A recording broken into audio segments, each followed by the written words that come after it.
Okay, so we're being recorded now. So SCL 191, we're in section, or you're in section NAA.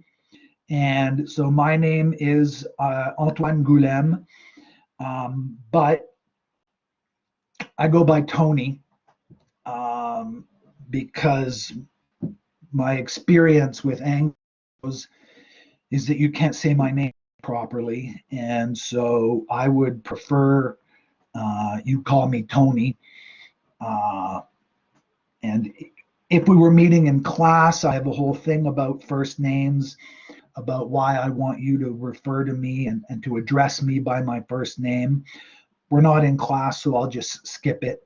We don't have enough time to do this, but just so that it's official, I guess, I would prefer you address me as Tony rather than sir or anything else. Now, we'll get back to these at a later date. What I want to do mostly this morning is I want to go through this bit here.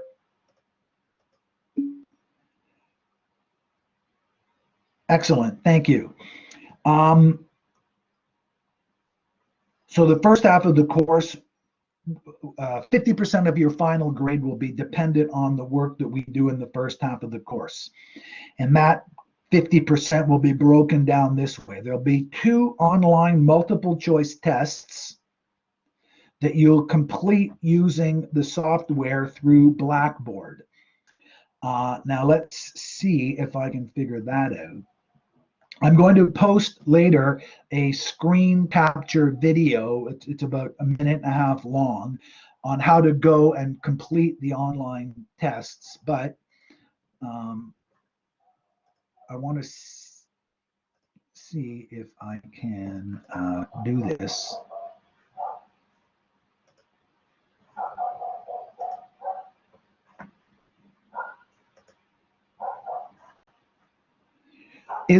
Now I'm off the screen.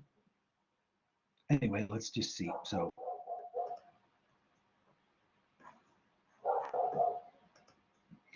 do you see the screen, the Blackboard screen with test 1 and test 2?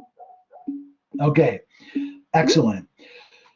So to get here, I'm going to close my window. My stupid dog is barking. So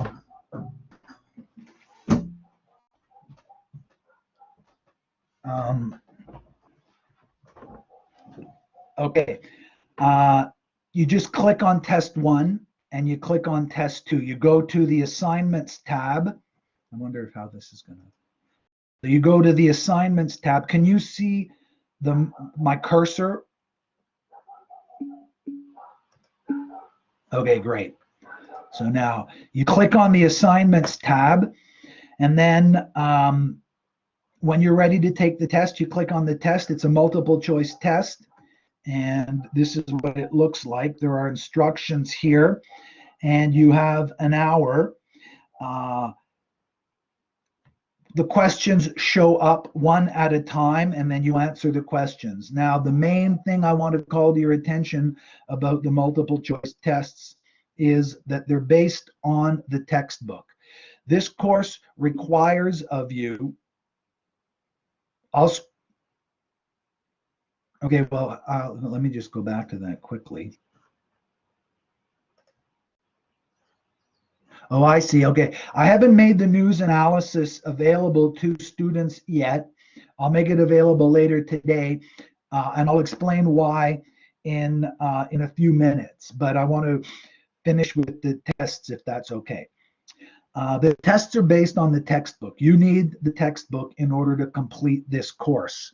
The PowerPoint presentations that I'm making available are not enough to complete this course. You need to have the textbook, and one of my own goals for this semester, a goal I set myself because I'm not satisfied that I made the point effectively in the 2 previous semesters, and that is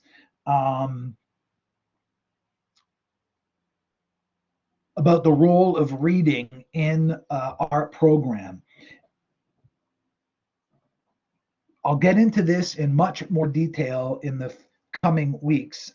For today, suffice it to say that reading is not exclusively a data and information transfer process.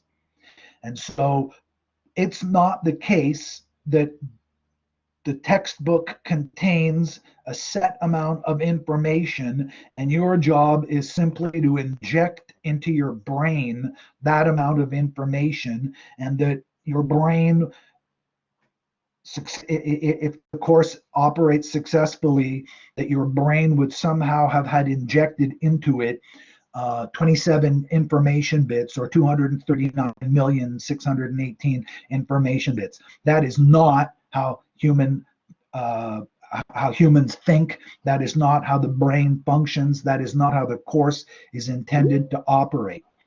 Reading is in itself a skill that you have all already acquired and that you can all improve on. And part of what our program does is that it helps you learn how to read, for some of you, perhaps in a way that you're not yet accustomed to. And the test is part of the way we have of making sure that you are learning and improving to read in a particular way. So all of which to say that PowerPoint slides are not going to be enough to succeed on the tests, and certainly not enough to do well on the news analysis or the discussion board or the theory assignment. And so you need to get your hands on the textbook. Let me just grab this and then I'll switch back to my camera. This is the textbook you need. I've got it's hard for me to figure that out. So SOC Plus, 4th edition by Robert Brim. Let me go back to this. The title of the book is here, Text and Materials. Well, I'm sure you have another book. For this course, this is the book you need. The content won't be the same. The multiple choice questions are based very closely on this textbook, and not just this textbook, this edition of this textbook. So you need the 4th edition. Now, the 3rd edition is really not super different, but there's a chance that there's some specific multiple choice question that includes material that was added in the 4th edition that isn't in the 3rd edition. So I'm not 100% sure. I can't guarantee that you won't get a question from the 4th edition based on material that wasn't included in the 3rd edition. So for this course, for SCL 191 and SCL 291, this is the textbook that you need. Okay, just 1 second, please. I'm going to have to come back in 1 second. Heather, can you bring the dog in? Thanks.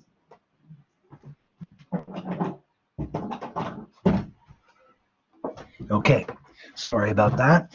I'm back. The dog is coming in.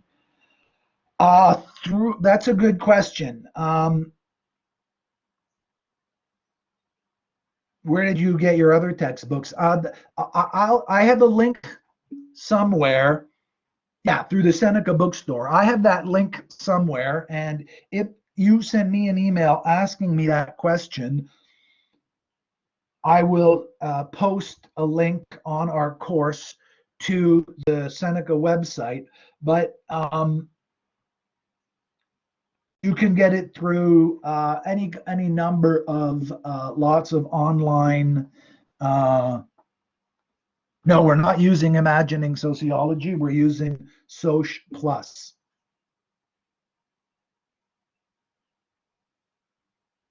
Right. Okay. So now 1049. Okay. Now the next assignment. So online multiple choice.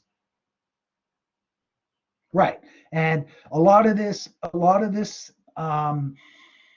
these are new technologies that didn't exist when I was an undergraduate, and so I don't have firsthand familiarity and with all of these different ways.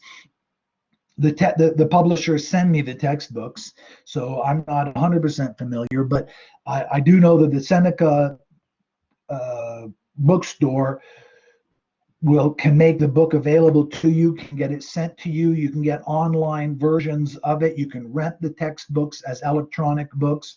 All of these are available to you. And if you send me an email, I will post. I will respond to the email individually, but I will also post to the course website some instruction about how to get the textbook. But now I want to turn to the next item, the glossary assignment. And so here I need to go back to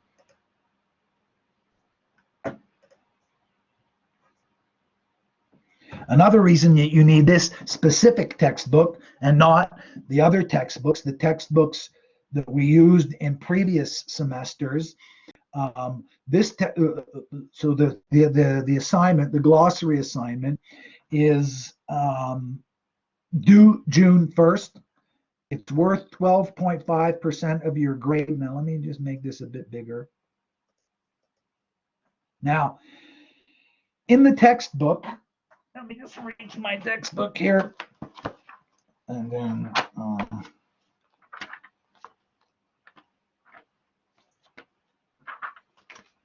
if you have the textbook with you,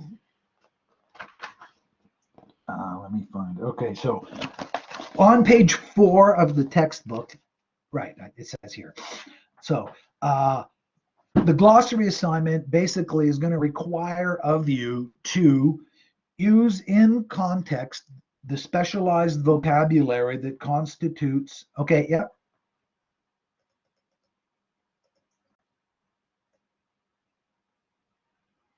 There. That's the biggest I can make it so that it fits on the screen. Now,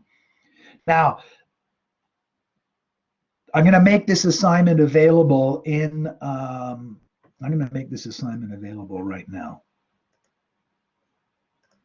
Okay. So the assignment's available now, so you can navigate to the assignments tab and you'll be able to see this on your own, or you can stay here. Now, the content of this assignment covers the first 3 chapters of our textbook. And what I'm asking you to do, what you're required to do, is to, for each of the chapters, pick 3 of the terms, 3 of the, no, excellent. So you can manipulate the screen size yourselves from in your, that's good. Oh, I see, huh? That didn't work. Nope. Sorry about that.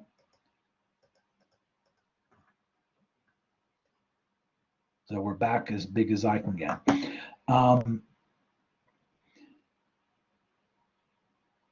So you need to understand what boldface is. Boldface is this character here. The word boldface and the word type are in boldface type. When you take a look at your textbook, some of the terms in the text itself are bolded. And on the pages where those terms are introduced, are first used, there's a little box on the side, and those terms are explained or defined by the author.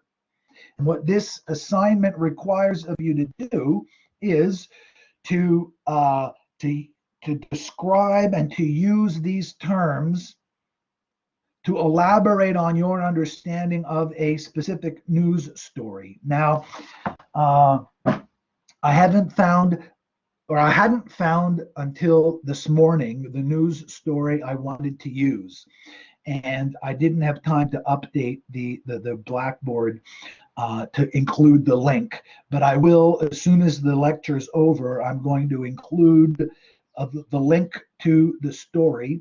I saw the story now, so I found a story from the it's from the CBC, as it turns out. And so you're going to take a look at the news story. You have to read the news story. You have to try to understand it.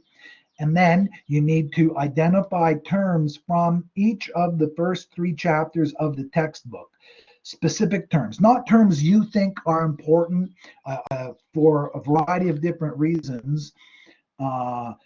The assignment involves you being able to, in part, the assignment involves you being able to follow instructions.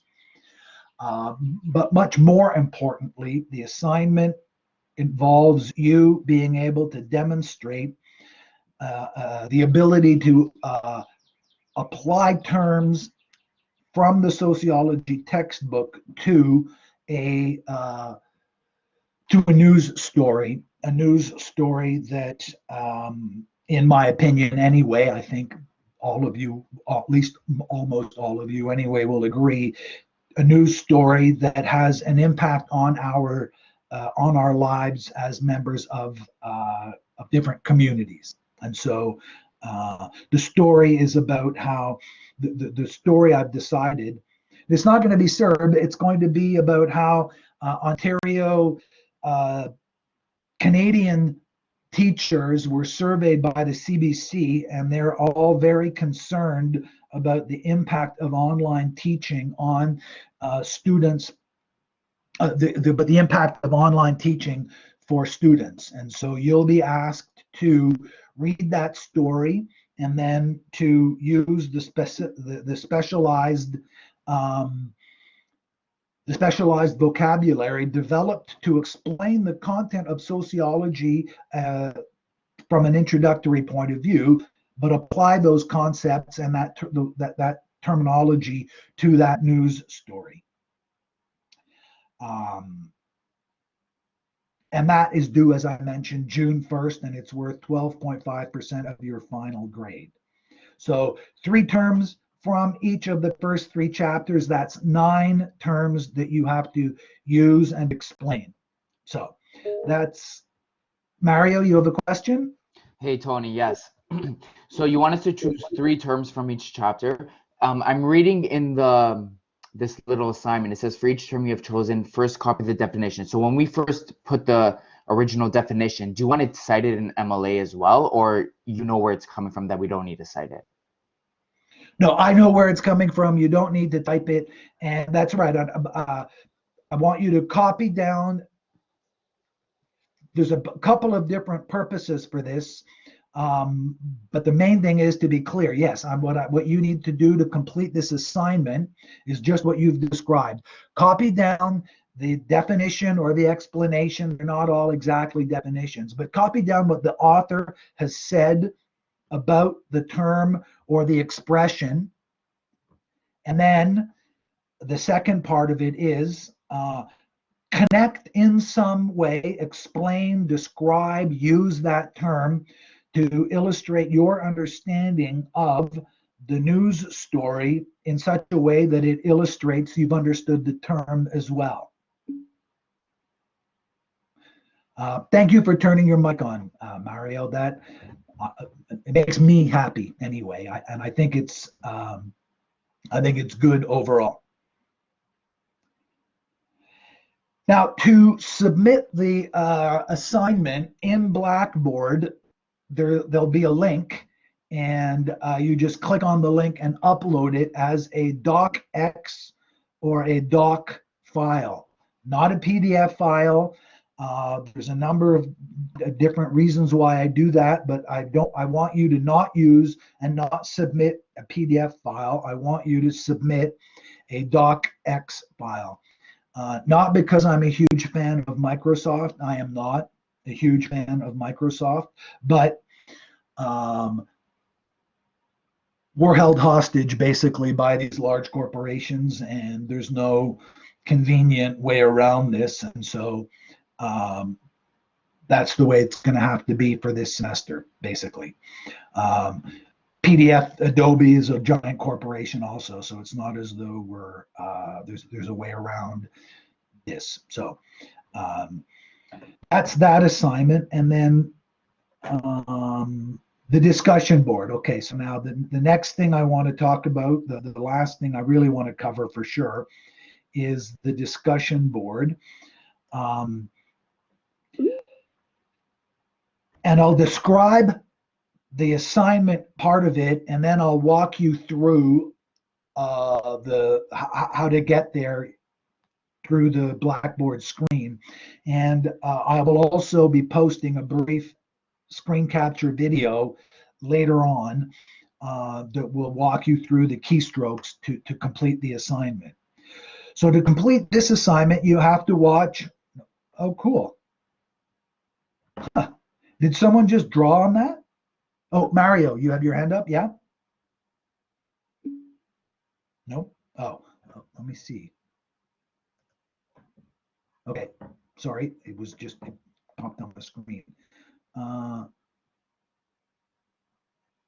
is this blue tick on your screen? Nope, now it's disappearing. Not sure how that happened, but in any event, I will try to. Oh, okay, that's all right, Sharam. So the first thing you need to do is you need to watch the video. So you click on the video, and then you watch the video, and then what I'm looking for you to do is to post a thoughtful, competently written. So one of the this is a new kind of assignment to me, and it's an assignment that I didn't invent. I found this, I forget even where I found it, but I was looking around for assignments that are compatible with online learning, and this looked like a good one. And for the most part, it has been a very good assignment, in my opinion, as a teacher. One area that I think could be improved, and so I want to spend a little bit of time this morning clarifying this, is to encourage you to treat this assignment a little bit differently than how perhaps you engage in other ways that you have of interacting online. So basically what I'm saying is this, I don't want you to make an Instagram post. I don't want you to chat with me and your classmates the way perhaps you chat online in other contexts. Part of what this is meant to be, or this assignment, like everything I'm doing in this course, is intended to be part of your introduction to sociology as a social science. And as such, your written responses are expected to be articulated in as um, as close to what you imagine sociologists produce in their written work. And so what I'm looking for is full sentences, no acronyms. I don't want you to just do a casual post. I want you to take some time, invest some time in the articulation and the clarity and the accuracy of what it is you are saying. I want you to think about it, but I also want you to invest your time in producing good written work. And to a very large degree, the labor market value of your credential from Seneca College is going to depend on your ability to improve your communication skills. Now, I'm going to spend quite a bit of time in the first half of this course, in our time together, trying to defend the claim that there's much more to this course than simply its labor market value. But the labor market value, that is what you will get as a potential employee from this program, is important. My point is not that it's not important. My main point is that it's not the only thing. There are other important benefits, benefits that you'll get out of this course other than its ability to help you get a great job, to lead a great life. I want you to get a great job. I want you to lead a great life. But I think there's other things in life and other important things in life other than just getting a great job. And sociology can be part of that. And so everything that you produce that I'm going to be evaluating is included in and will be evaluated against that standard. So you need to post a competently written response to the video. And I want you to, and what that response will constitute is you making a connection. Good. Well, I'm glad to hear that, Julia. It's a problem and a challenge to make it clear that there's multiple things going on here, and that's a challenge I'm glad to take on. And so, and I'll develop that. And I think that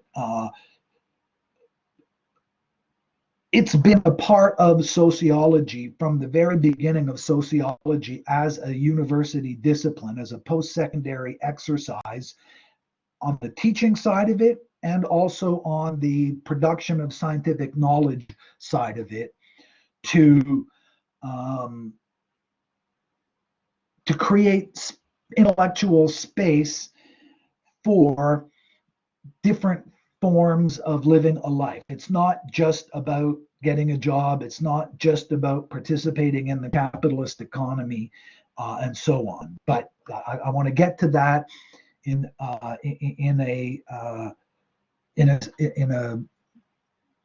different context. For now, I want to get through this task at hand to describe what's going on.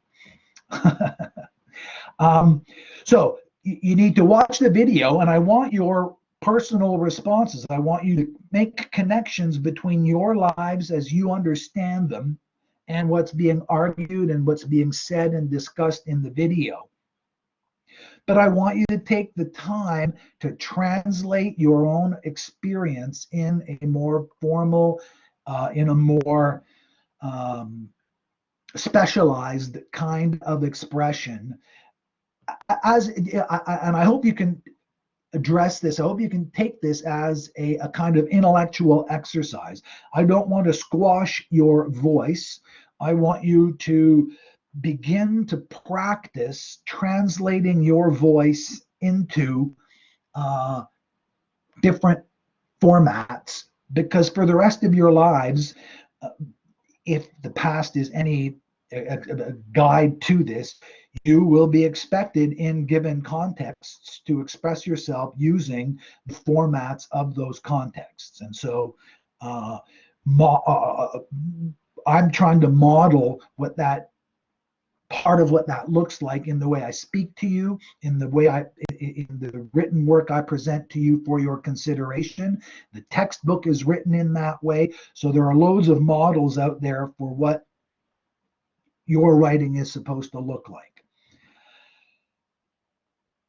So connect what's in the video to your own experiences, or to some other claim in the reading, or if you see contradictions between what's said in the video or between what's said in this video and the next video. There are two of these. So the first one is due on May 25th. Now there are two stages.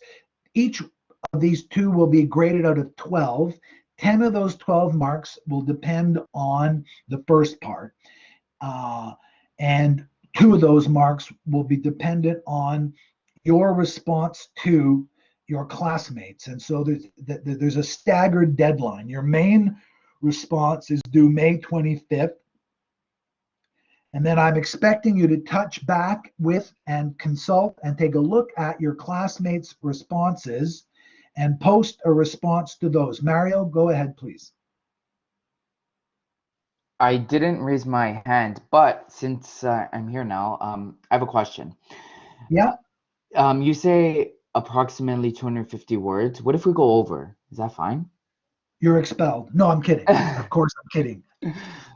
Yes, that's fine. At 30,000 words, I'm going to stop reading. But yes, you can go over 250 words. I put in, if I don't put in a number, I mean, it's a tricky thing. If I don't put in a number of words, students will ask me how many words. But by all means, if you have more to say, I'm very interested in what it is you have to say. And I keep these things and I look at them in order to better understand student responses and in order to fine tune these assignments. And so 250 words is not very much, but I want you to try to find some kind of, not just you, Mario, I want all of you, but including you, since you asked, I want you to find a balance between getting it all off your chest, but also finding ways to develop the discipline to go back and rewrite what you've written, to more carefully consider and reconsider, to make sure that you're actually saying what you think you're saying. It's a harder thing to do. Most of us find, I include myself for sure, most of us find it difficult to write clearly. And when we reread what we've written, it's almost always the case that there's a gap between what we've written and what we were trying to say. And I often find that infuriating. But almost everyone I know experiences this. Even very experienced writers, and in some ways, especially very experienced writers, it takes them longer and longer to actually say and clearly say what they're trying to say. Now, I don't want you to go overboard. I don't want you to spend enormous amounts of time doing this, but I do want you to spend some time checking the work you've written before you submit it. So 250 words is a minimum, but you can write more for sure. You will definitely not be penalized for going over 250 words. Now, the second thing, that's interesting. Oh, okay, right. Oh, let me go back and see. Anyway, okay. So the second post, now, the most important thing about the second post is, and I haven't had a problem, not even close to a problem on this, but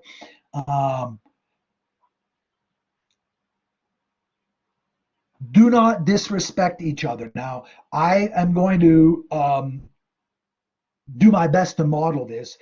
There's a very good chance that I hold views that some or all of you disagree with. And it's possible to disagree about issues in a respectful manner. And so, the standard example I use in the sociology context is, and I'll just throw it out there, I think prisons are a bad thing. I think prisons don't do what the governments say prisons are supposed to do. They don't do it very well at all, if they do it at all. And they do a bunch of other things that are bad. Now, my experience teaching is most people in our community disagree with that view. And I think it's possible to have an adult conversation about whether or not prisons are a good institution in the 21st century. You can completely disagree with me.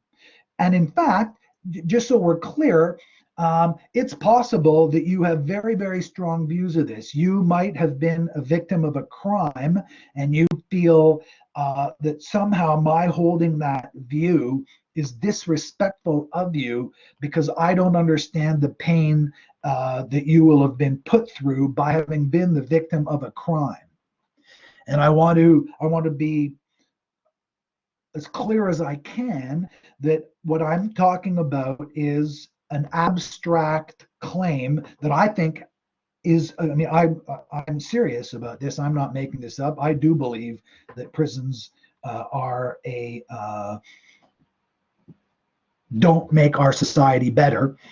And I thought about this a long time. And just for what it's worth, my father worked in corrections. I mean, he's dead now, but for his whole career, he worked in corrections. And so I've had a long time to think about. I'm, as you can see, or as you could see from my picture, I'm an old man. So this is a long time. So I'm not saying it casually. It's a topic in sociology. It's a topic in the news over the last year or so. Well, thank you for saying that. But the point of the example is that it's possible to disagree without disrespecting each other, and that's an important thing. And one of the real contributions that sociology has made is that it's developed strategies, not just vocabularies, but theoretical strategies to be able to examine views from multiple different points of view. And in some cases, in many cases, I think that process has allowed society to make changes and make improvements. For example, I think it's pretty clear that sociologists, along with with a number of other constituencies, played a very strong role in the rollback around the world of capital punishment. You won't be surprised, I don't imagine, that if I'm against prison, I'm also against capital punishment. And I see it as a real improvement in human society, in Canada in particular, that we abolished the death penalty. And sociological research contributed to that change in society. Now, again, you can disagree that that's an improvement, but it's not just a theoretical thing. Mario, please go ahead. I didn't raise my hand, Tony. I wonder why that thing keeps popping up. Anyway, Yeah, sorry. even on my end, it shows a little hand, but I didn't raise it the whole time. Okay, so I raised my hand. okay. Yeah, I was just wondering. I agree with you, by the way. But what would you propose would be a better way to, treat people who've been found guilty of committing crimes? I'm just curious. Okay, well, let's spend a minute doing that. I don't have a good solution. I mean, the very short answer is I don't know. I'll just finish my thought and then I'll give you your shot. But it seems to me that we as a society in Canada spend millions and millions and millions of dollars on on an institution, and if the institution doesn't work, we should stop spending that money, whether or not we have. To the degree that it doesn't do what it's supposed to do, we shouldn't do it anymore. So if it turns out that a certain pill doesn't cure the disease, we don't need to have a cure available to us in order to stop taking the cure that doesn't cure us if it can be shown that the pill causes side effects that are bad for us. But I'm not sure how to pronounce your name. I bet it doesn't. It's not Tony or Antoine. Is it Homera? My name is Omer. I'm a French one. That's why Omer. different if pronounce your name if you would like, because I have a friend named Antoine. There we go. Yes. But yes, that's my name, Omer. But to that question, if you want me to add, I do. Yes. what I wanted. And I think that the problem isn't how to solve crime. I think we should start with how to prevent crime. Instead of focusing on, oh, what are we going to do to punish criminals, we should say, how do we structure society so that these people don't have to go into crime? So instead of spending millions of dollars to have prisons and these institutions, like there are a bunch of them and they cost a lot of money and they abuse people. We should invest in better schools, sports programs, give kids things to do so that they don't end up being criminals. And it's like things like CERB, people arguing, hey, there are these people taking advantage of it, instead of focusing on the bigger picture, where this thing is actually helping more than it is hurting. Therefore, it's a good thing. It's never good to focus on the little group that is taking advantage of the situation. There will always be dishonest people. There will always be criminals. The goal should be to minimize that. So provide a structure to minimize that instead of focusing on how to punish when it happens. Right, and I agree with virtually everything you said. I'm not sure about the idea that there will always be criminals, mostly on logical grounds, not on sociological grounds. But and there was another thing. Well, thank you for your contribution. That was that very close. That comes very close to representing my own sociological position on this, and I think it's a good example. You've given us a good example of a respectful presentation of that particular position. But I don't imagine. I have difficulty imagining that everybody in the class agrees with that position. And my own anecdotal experience with this is that many students, not many people in our society, disagree with the position that Omer described and that I put forward, and that a number of you seem to agree with. And part of what our course is meant to do is to provide an environment, and an important part of my job is to be able to create and sustain an environment where the people who disagree with that position feel comfortable enough and safe enough to be able to even if to register their disagreement, even if they can't articulate it or don't want to articulate it, where they at least feel safe to register their disagreement with that position. And so the discussion board is meant to provide yet another avenue for students to disagree amongst yourselves, to disagree with a position I might develop, to disagree with the claim made in the video or with a claim they've read in the textbook or anywhere else. And so the discussion board, for better and for worse, reproduces one of the most noted features of social media, and that is that it seems to generate a greater polarization of views and a greater consolidation of views around competing points, competing assumptions and conclusions and so on. That doesn't come at no expense. There are problems that are associated with that tendency. And because it's a brand new technology, if you look at it it's not brand new if you're 19 years old, but it's brand new if you're 60. And so as a society, we have yet to adapt to it particularly well. But I haven't had any problems so far, in the discussion boards of students disrespecting each other. And I haven't even seen really a great deal of disagreement, which in a way surprises me.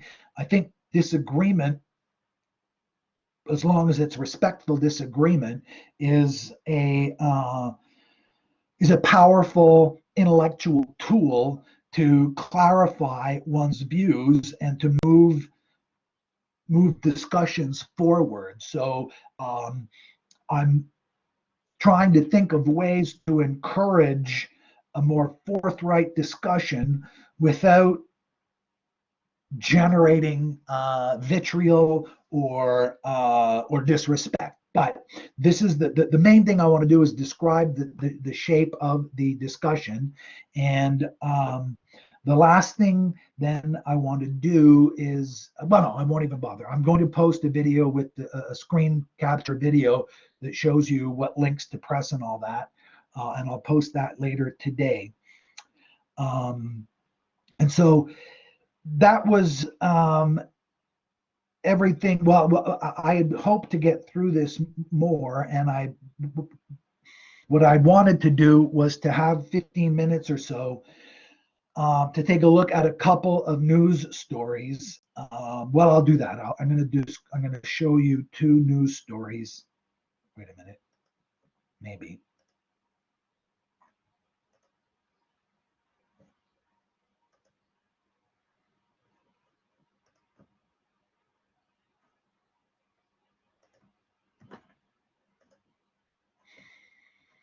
Is the CBC News site on the screen now?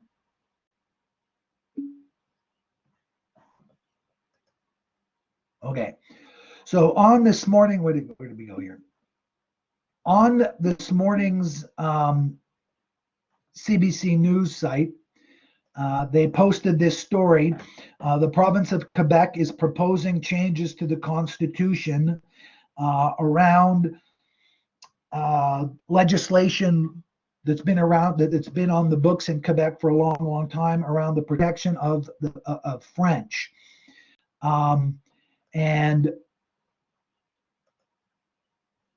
that story is sociologically significant in our particular context. And Quebec in Canada is the location of the majority of the Francophone population in Canada. There are Francophones everywhere in Canada, but the majority of Francophones, people who speak French, that's what Francophone is, live in Quebec. And Canada became a country through, I bit off more than I can chew. The mythology of Canada as a country is that there were two founding nations, a French-speaking nation and an English-speaking nation. That's a mythology because what really happened, or much closer to the truth, of course, is that Europeans invaded North America, conquered the indigenous people, set out to, what they set out to do, I think, is a little bit trickier than that. They almost accomplished a genocide in North America, and they, on the back of that conquest and that invasion, they set up a colonial state for a number of different purposes.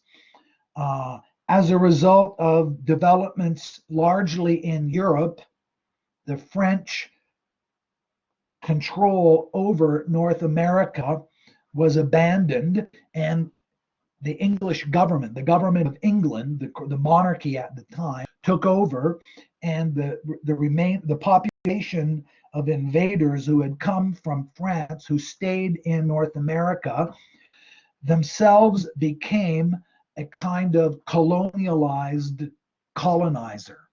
And ever since then, there have been identity questions and challenges to the ability of the community of French-speaking people in Quebec to live the lives that they want. I mentioned that my name is Antoine. I'm a Francophone myself. I'm from Montreal, and I grew up in Montreal. And I have a Francophone perspective on what goes on in Quebec. And it's a perspective that is, in my opinion anyway, profoundly misunderstood often by English-speaking people in the rest of Canada. It's super complicated, and I don't want to reduce it to any one thing, but in the news, we have here an example of a live sociological issue, and it brings together a couple of different elements. It brings together how government and constitutions are a tool, a mechanism that communities have used in order to try to reach settlements and reach agreements around different ways of living their lives. And so the many people in Quebec would like to be able to preserve for themselves a certain way of living, a francophone way of living that many of them feel is under attack. Under attack is not exactly the right word. That is, I mean, it might be the right word, but it might not be the right word. It's diminishing. So it's basically incontrovertible. French is losing ground in Quebec. The number of people who speak French, the number of people who speak only French, the number of people who speak French at home, the number of people who speak French at work, all of these are going down. And there are people in Quebec who would like that to not happen. One of the tools they have of resisting that development is the Constitution. And it's a feature of modern societies all around the world, not just in Quebec, not just in Canada, not just in North America, but around the world. Government and constitutions in particular are one of the most effective mechanisms that have been developed by human societies to come to working agreements around areas where there's disagreement. Now, the other news story that I'm not going to bother, we've run out of time. The military in Canada is under all kinds of, right, there's sexual harassment is going on in the military at the top, and the government is having trouble getting on top of this. Is there something wrong with the military? Is there something wrong with our military? How is power developed and negotiated through the military in such a way that it seems to line up with men sexually harassing women? Is that a necessary thing? Is that a contingent thing? Those two news stories allow me to make the case for you, to introduce the case, the argument that sociology brings to the table concepts that allow us to better understand what's going on and perhaps do something about it. So those two news stories, I had intended and I was unable to wrap that all up. Okay, now for a number of reasons, I'm only allowed to spend 1 hour of synchronous learning, and my hour is up. So I'm going to wish everyone a good day. I want to thank you for participating. I hope you'll come back. And if you have any questions, please email me. Starting next week, yes, it's based on the textbook. It's based on the textbook I told you that on Soch Plus, not the other one. And you have multiple attempts at it. So you can try it once and you can try it again. The way it works is the textbook provides me with a database of multiple choice questions. The software in Blackboard randomly selects 30 of those questions. If you do the test a second time, it's going to randomly select 30 other questions. They're not necessarily going to be the same. They're not necessarily going to be different. I think there's about 100 questions for each chapter. So it randomly reselects. There might be some repeated, there might not be. But I've run out of time. If you have questions, please email me. And every week starting next week, I will hold an hour-long open office hour on Blackboard Collaborate on Tuesdays and Thursdays. But I won't be doing it this week. It'll start next week. Okay, thank you very much. Those of you who turned your mics on, those of you who typed in, those of you who were paying attention,